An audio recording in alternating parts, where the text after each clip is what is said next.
ابھی فانطلق من کان فی قلبہ مثقال حبۃ من خردل من ایمان، جس کے دل میں رائی کے ایک دانے کے برابر بھی ایمان ہے، میرے مصطفیٰ اسے بھی دوزخ سے نکال کر جنت میں ڈال۔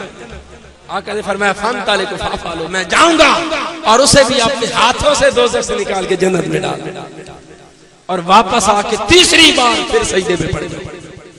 اللہ پاک پھر کلام کرے گا اور فرمائے گا یا محمد ارفع رأسک قل یشفع لک، وہی کلام ہوگا سل توتا واشفع تشفع، میرے حبیب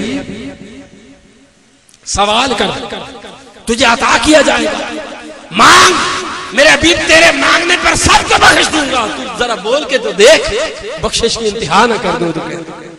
حضور اللہ کی بارگاہ میں سجدے میں ہوں گے، یہ جو ترجمہ ہے نا قل، میرے حبیب بول، یسمع لک تجھے سنا جائے گا، سل سوال کر تجھے عطا کیا جائے گا، یہ عالمانہ ترجمہ ہے۔ میں تھوڑا سا عاشقوں کا ترجمہ بھی کر دوں۔ آقا مولا کی بارگاہ میں سجدے میں ہوں گے، اللہ کی بارگاہ میں سجدے میں ہوں گے، اور بار بار مصطفیٰ آ کر سجدے میں پڑھتے ہیں، مصطفیٰ کو مولا کی بارگاہ کے میں سجدہ کر کے لذت مل رہی ہے، اور اللہ رب العزت کو بار بار یہ لفظ کیا کہ سرور مل رہا ہے۔ وہ فرمائے گا میرے حبیب قل، عالموں کا ترجمہ ہے میرے حبیب بول تجھے سنا جائے گا، عاشقوں کا ترجمہ ہے میرے حضور جب سجدے میں ہوں گے نا، اللہ پاک فرمائے گا حبیب ارفع رأسک، میرے حبیب ذرا سر تو اٹھا، عالموں کا ترجمہ ہے، عاشقوں کا ترجمہ ہے میرے حبیب ذرا اٹھ کے مکھڑا تو دکھا، مکھڑا تو دکھا، سر کو اٹھا ذرا مکھڑا تو دکھا۔ اور رب نے اور کس کا مکھڑا دیکھنا ہے سوائے حضور کے؟ وہ تو کہتا ہے میرے حبیب دوران نماز تو چہرہ پلٹ پلٹ کے اوپر دیکھتا ہے، میں تیرا مکھڑا دیکھتا ہوں۔ قد نرا تقلب وجہک، وجہ چہرے کو کہتے ہیں، میرے حبیب تو چہرہ پلٹ پلٹ کے اوپر دیکھتا ہے، میں تیرا چہرہ دیکھتا، مکھڑا دیکھتا۔ اور اس نے تو سوائے مصطفیٰ کے کس کو دیکھتا ہے؟ وہ فرماتا ہے انک بأعیننا، تو ہر وقت ہماری نگاہوں میں رہتا ہے۔ وہ فرماتا ہے میرے حبیب ذرا مکھڑا تو دکھا، قل یسمع لک، میرے حبیب ذرا لب تو ہلا، میں تجھے سننا چاہتا ہوں۔ میرے حبیب سل توتا، میرے حبیب ذرا مانگ تو صحیح تجھے دینا چاہتا ہوں۔ آقا فرمائیں گے باری تعالیٰ وہ بھی ایک حد تھی رائی کے دانے کے برابر، میرے تو ایسے گناہگار بھی مجھ سے محبت کرتے تھے پر گناہگار تھے۔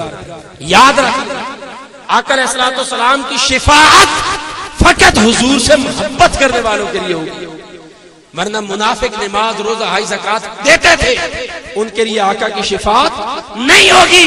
جس دل میں حضور کی محبت ہوگی حضور کی شفاعت اسی کے لیے فقط، سب کے لیے نہیں، ورنہ منافق بھی پھر بخشے جائیں گے، نہیں ان کے لیے نہیں۔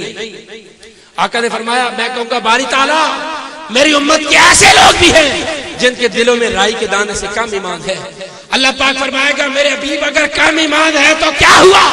فانطلق من کان فی قلبہ مثقال حبۃ من خردل من ایمان او ادنی اخرجوا من النار، اخرجوا من النار، اخرجوا من النار وادخلوا الجنہ کما رواہ البخاری۔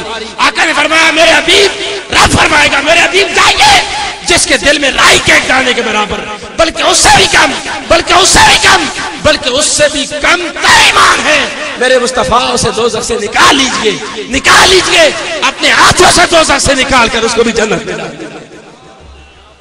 بخاری کی جو روایت میں کوٹ کر رہا ہوں صحیح بخاری کی، اس میں 3 بار اخرجو اخرجو اخرجو کا لفظ آیا اور 3 بار ادنا ادنا کا لفظ آیا۔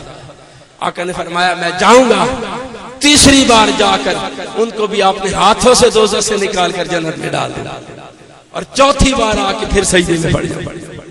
اللہ پاک فرمائے گا یا محمد ارفع رأسک قل یسمع لک سل توتا واشفع تشفع، وہی کلام ہوگا۔ میرے حبیب آپ کیا مانگتا ہے؟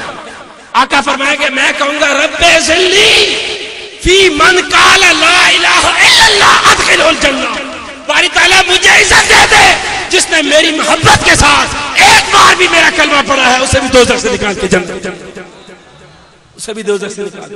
اللہ پاک فرمائے گا جلال میں آ کے کھڑا ہو جائے گا، فرمائے گا فَبِعِزَّتِي فَبِجَلَالِي وَبِكِبْرِيَائِي، میرے حبیب مجھے اپنی عزت کی قسم، اپنے جلال کی قسم، اپنی کبریائی کی قسم، فَانْطَلِقْ مَنْ قَالَ لَا إِلَهَ إِلَّا اللَّهُ أَدْخِلْهُ الْجَنَّةَ، میرے حبیب جائیے جس نے آپ کی محبت کے ساتھ ایک بار بھی آپ کا کلمہ پڑھا ہے اسے بھی دوزخ سے نکال کر جنت میں ڈال دے۔ میرے حبیب آقا نے فرمایا میں اسے بھی جا کر دوزخ سے نکال کے جنت میں ڈال دوں۔ یہ تو حضور کی شفاعت ہوگی، یہ وہ تیسرا دور ہے حضور کو جو دکھایا جائے گا۔ آپ اور عالم ارواح تھا، رب نے خود جلسہ سجایا تھا، جب یہ ولادت ہوئی غلاموں کو حکم دیا کہ فَبِذَلِكَ فَلْيَفْرَحُوا، تم خوشیاں مناؤ، اور یوم قیامت آئے گا تو قیامت حساب کتاب کے لیے تو نہیں ہے، قیامت حساب کتاب کے لیے نہیں ہے بھائی۔ آپ جب قبر میں جاتے ہیں آقا نے فرمایا تمہاری قبر دو حالوں سے خالی نہیں، یا وہ جنت کے باغوں سے ایک باغ ہے یا دوزخ کی وادیوں میں سے ایک وادی ہے۔ ارے تمہارے جنتی دوستی ہونے کا فیصلہ تو قبر میں جاتے ہی ہو جاتا ہے، نیکوں کی قبریں وسیع ہو جاتی ہیں، گناہگاروں کی قبریں تاریک ہو جاتی ہیں۔ ارے روز قیامت جنتی دوستی کا فیصلہ کرنے کے لیے نہیں ہے، آپ کی بعثت ہوگی، قبروں سے اٹھیں گے۔ دوسری دلیل ہے آقا نے فرمایا جو نیک ہوں گے ان کے نام اعمال دائیں ہاتھ میں ہوں گے، بدکاروں کے بائیں ہاتھ میں ہوں گے۔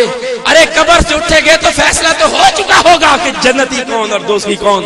روز قیامت فیصلہ کرنے کے لیے نہیں، ساری امتوں کو جمع کر کے شان مصطفیٰ دینے کے لیے ہے کہ انبیاء آج تم بھی دیکھ لو کہ میری کارگاہ میں آج تمہاری نہیں چلی، تم بخشش نہیں کروا سکے، میرے مصطفیٰ نے سب کو بخشوا دیا ہے۔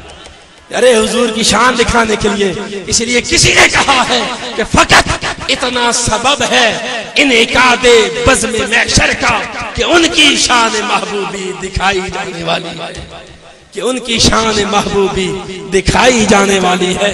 ارے یہ قیامت کا دن مصطفیٰ کی شان دکھانے کے لیے ہے اور لوگوں کو بتانے کے لیے ہے کہ میرے مصطفیٰ سے تم لوگوں دنیا میں بھی مانگو، آخرت میں بھی مانگو، دنیا میں بھی تمہیں ملے گا تو مصطفیٰ کے صدقے میں بھی ملے گا، اور آخرت میں بھی ملے گا تو مصطفیٰ کے صدقے میں ملے گا۔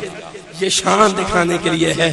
یہ آقا علیہ السلام کی یہ شفاعت ہوگی، آقا کی بعثت کا وہ تیسرا دور ہوگا، اور حضور اتنی شفاعت کریں گے کہ دوزخ میں فقط منافق، کافر اور مشرک اور دشمنان رسول رہ جائیں گے، وہ رہ جائیں گے جن کے لیے دوزخ واجب ہو چکی، اور جتنے محبت کرنے والے حضور انہیں اپنے ساتھ لے کر جائیں گے۔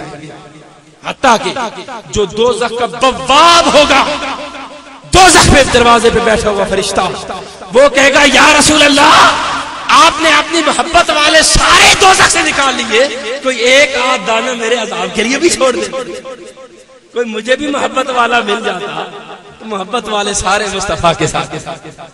یہ تیسرا دور ہوگا حضور کا، تیسرا